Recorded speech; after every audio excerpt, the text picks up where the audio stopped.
आज राजधानी दिल्ली के अंदर सीजीपी प्रोटेस्ट और संसद मार्च के चलते भयंकर तनावपूर्ण वाली स्थिति बनी हुई है। सुरक्षा बलों और प्रदर्शनकारियों के बीच में कई बार टकराव जैसी स्थिति भी बनी। दिल्ली पुलिस संसद मार्च की परमिशन नहीं दे रही थी, मगर कॉकरोच जनता पार्टी के बैनर तले प्रदर्शनकारी संसद मार्च तक जाने के लिए जिद पर अड़े रहे। पेपर लीक मामले में धर्मेंद्र प्रधान के इस्तीफे की मांग को लेकर प्रदर्शनकारियों को जंतर मंतर पर जमे हुए लगभग 1 महीने का वक्त हो गया है।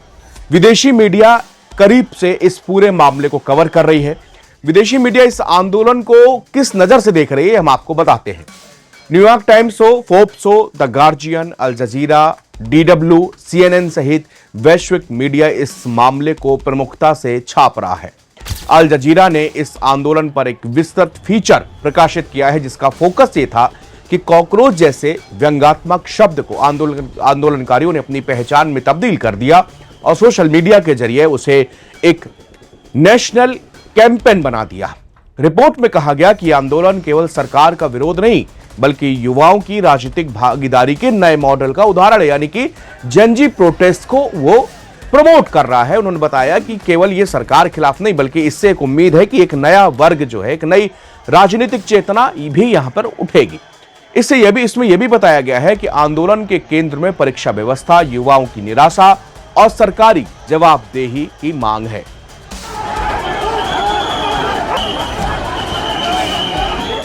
एपी ने अपने कवरेज में लिखा है कि भारत में प्रदर्शनकारी शिक्षा मंत्री के इस्तीफे, परीक्षा की प्रणाली में सुधार और जवाबदेही की मांग कर रहे हैं।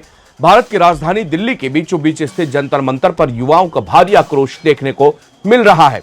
रिपोर्ट के मुताबिक जंतर मंतर पर चल रहा धरना और बाद में संसद मार्च इस आंदोलन को राष्ट्रीय स्तर पर ले गया है, ये कहता है एसोसिएटेड प्रेस, ये छाप रहा है।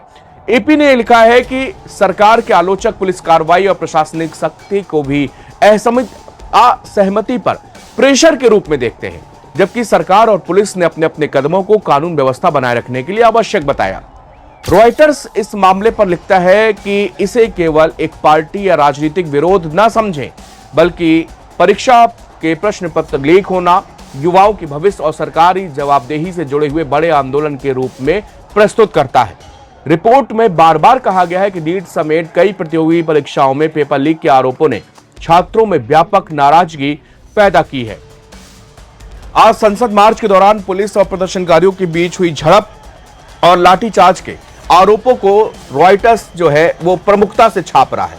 उदाहरण के लिए रॉयटर्स ने लिखा है कि पुलिस ने प्रदर्शनकारियों पर डंडे यानी कि केन्स लाठी चलाए हैं, जबकि दिल्ली पुलिस ने बल प्रयोग से इनकार करते हुए कहा कि स्थिति को बहुत ही पेशेवर तरीके से संभाला गया और इनको दोनों के पक्षों को समझाया गया।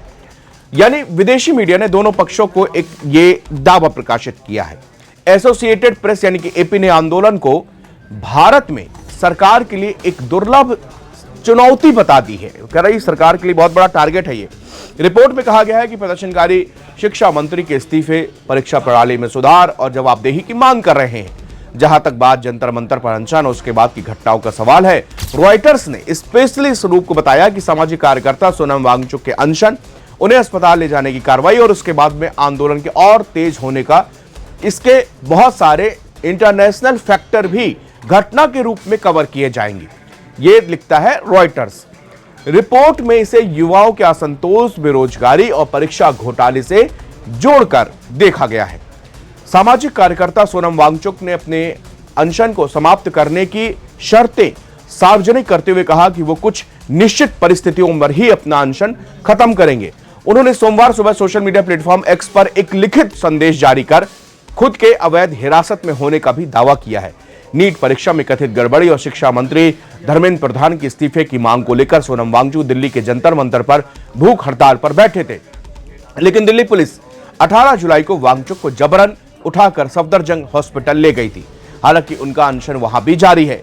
सोनम वांगचुक ने कहा है कि जब तक वो अपना अनशन नहीं तोड़ेंगे तब तक कि उनकी 3 शर्तों में से कोई एक पूरी नहीं हो जाती।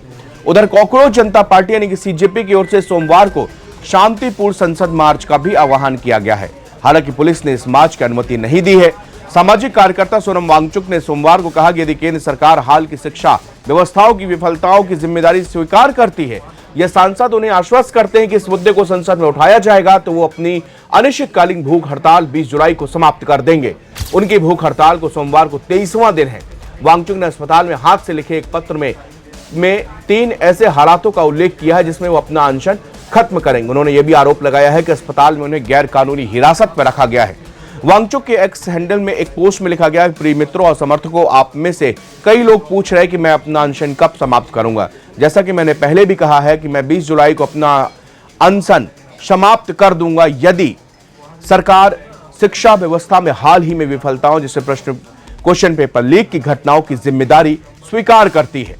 यदि संसद सदस्य यानी कि सांसद और कॉकरोच जनता पार्टी सीजेपी के नेता संसद पहुंचते हैं और राजनीतिक दल ये आश्वासन देते हैं कि वो इस मुद्दे को संसद में उठाएंगे तो मैं अपना अनशन समाप्त कर दूंगा। या तीसरी शर्त, यदि स्वास्थ्य या अन्य वजहों से मेरे लिए अनशन जारी रखना संभव नहीं रहा तो वो उस स्थिति में भी अपना अनशन समाप्त कर दूंगा, बशर्ते विभिन्न दलों के सांसद और नेता अस्पताल आकर मुझे यही आश्वासन दे। 19 जुलाई की तारीख वाले इस पत्र के आखिर में उन्होंने लिखा कि सफदरजंग अस्पताल में गैर कानूनी हिरासत में जहां मेरी आवाजाही, अभिव्यक्ति और सभी तरह के कम्युनिकेशन की आजादी पर रोक लगी हुई है। वांगचुक का यह संदेश ऐसे वक्त पर आया जब सोमवार को सीजेपी के प्रस्तावित संसद मार्च से पहले जंतर मंतर पर सैकड़ों समर्थक जुटे हुए थे। सीजेपी के संस्थापक अभिजीत दीपके ने पूरी रात धरना जारी रखने की अपील की। वहीं वांगचुक की पत्नी गीतांजलि अंगमो ने रविवार को कहा था कि यदि राजनीतिक नेता यह भरोसा दे कि शिक्षा व्यवस्था में जवाबदेही का मुद्दा संसद में उठाएंगे तो उनके पति अपनी भूख हड़ताल समाप्त कर देंगे। प्रदर्शनकारियों ने हाल ही में नीट क्वेश्चन पेपर लीक, शिक्षा व्यवस्था में कथित गड़बड़ियां और छात्रों के अपने जान देने जैसे मुद्दे को लेकर केंद्रीय शिक्षा मंत्री धर्मेंद्र प्रधान के इस्तीफे की मांग कर रहे हैं। शुक्रिया।